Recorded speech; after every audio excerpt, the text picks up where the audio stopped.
ఒక బీసీ నాయకుడిగా మంతనిలో అభివృద్ధి చేశారు, అన్నీ బాగానే ఉంది. కానీ ఎందుకు మంతనిలో పుట్టమద అనే వ్యక్తి పుట్టెడు కష్టాలు ఎందుకు ఎదుర్కోవాల్సి వచ్చింది? ఎక్కడ ఏ మర్డర్ జరిగినా దాని వెనుక పుట్టమదు హస్తం ఉందంటున్నారు. తర్వాత వామన్ రావు నాగమణి దంపతులు, అడ్వకేట్ దంపతుల దాంట్లో కూడా పుట్టమద హస్తం ఉందని చెప్పి ప్రచారం జరిగింది. మీరు అది అడగాలనుకున్నా మళ్ళీ అడిగారు. మీరు అడుగుడు బంద్ చేయాలి. ఓకే, ఎందుకంటే దాని గురించి కొద్ది రోజుల తర్వాత మళ్ళీ ఈ వీటి గురించి అంటే అదొకటే కాదు, అంతకుముందు జరిగిన ఇప్పుడు మంతినిలో ప్రజాస్వామ్యం తెలియదని ఒకటి చెప్పిన, ఓటు విలువ ఒకటి తెలియదని చెప్పిన. దానికి కారణమే దుద్దిల్ల కుటుంబం. అంబేద్కర్ను పూలేను అక్కడ కనబడనీయలేదు.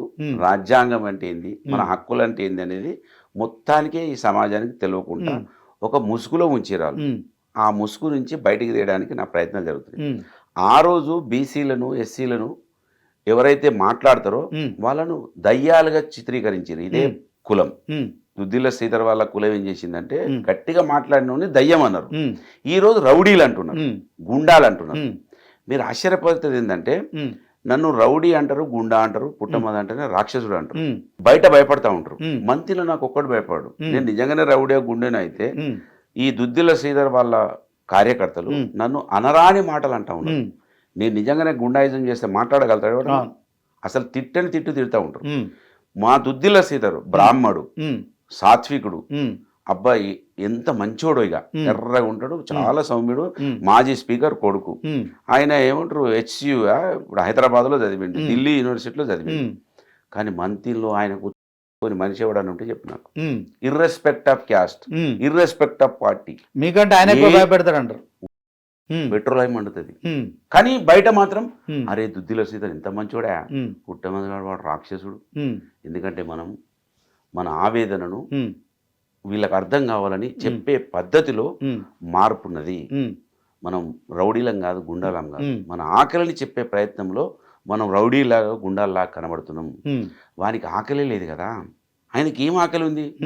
ఆశ్చర్యం ఏంటంటే నీకు బంధుత్వము, ఆ మట్టితోటి ప్రేమ ఉంటే అది తెంచుకొస్తా ఉంటుంది కోపం. ఇప్పుడు ఆయన అక్కడ పుట్టలేదు, అక్కడ పెరగలేదు, అక్కడ చుట్టరికం లేదు, ఆ మట్టితోటి సంబంధం లేదు. చిన్నప్పుడు ఆడుకొని ఉండాలి, చిన్నప్పటి క్లాస్మేట్ ఉండాలి, అక్కడ అత్తగారోళ్ళు అమ్మగారోళ్ళు ఉండాలి. నీ అత్తగారో లేరు, నీ అమ్మగారో లేరు, నువ్వు ఆడుకోలేదు, అక్కడ పెరగలేదు, నీకేం బంధం ఉంటుంది? నాకు ఆ పేగు బంధం ఉంది కనుక నేను రగులుతా ఉంటది. కనుకనే ఈ సమాజం ఇంత అన్యాయానికి గురవుతుందని ఆవేదన ఉంటాం. ఆ మాట్లాడే మీ టీవీల ముందు అటువంటి నా భాషను చూసి, నా ఆందోళన చూసి అర్థం చేసుకోకుండా నన్ను రౌడీగా అనుకుంటా ఉంటాను. ఆయనకి ఆందోళన లేదు.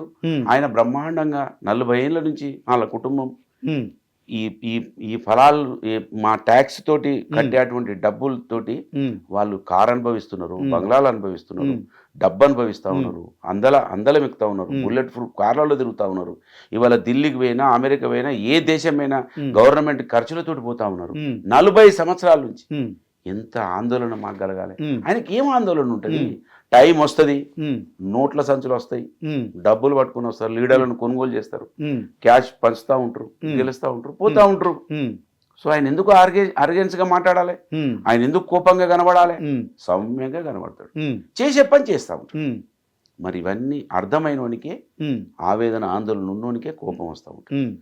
ఆ కోపంలో మేము రౌడీలుగా గుండాలుగా కనబడుతున్నాం. కనుక అన్నీ కూడా ఏది జరిగినా మాకే ఆపాదిస్తాం. మీకు సింపుల్గా చెప్తా, ఇసుక లారీలు నడుస్తున్నాయి, ఆ లారీలన్నీ నాయే అన్నాడు. అది తాతల ఆస్తి దోసుకపోతున్నారు బీఆర్ఎస్ వాళ్ళు, పార్టీ వాళ్ళు. అప్పట్లో డబ్బులు తీసుకొని వస్తారు, 30 తారీఖు నాడు ఇస్తారు, మళ్ళీ గెలుస్తారు. జాగ్రత్త, తాతల ముత్తాతల ఆస్తి అన్నాడు. లారీకి 5,000 వసూలు చేస్తారు. లారీకి 5 ఏంది, మొత్తం లారీలన్నీ 900 కోట్లు సంపాదించిన పుట్ట. మరి ఇప్పుడు 9 రూపాయలు తీస్తలేడు, 16 నెలలు ఏం చేస్తాడు?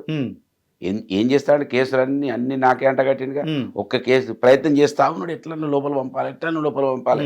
సుప్రీంకోర్టులో పెట్టిండు కులం వాళ్ళందరినీ, వకీలను యుద్ధం చేస్తాడు. పాపం ప్రయత్నం చేస్తా ఉన్నాడు. ఏదో ఒక ముద్ర వేయాలి వీని మీద, వీని కథం చేయాలి. నేను 4 సార్లు పోటీ చేసిన, 4 సార్లు 3 సార్లు ఓడిపోయినా, 3 సార్లు ఓడిపోయినా, ఒక్కసారే గెలిచిన. నెక్స్ట్ మళ్ళీ ఎవడరా అంటే పుట్టమదే ప్రత్యామ్నాయం.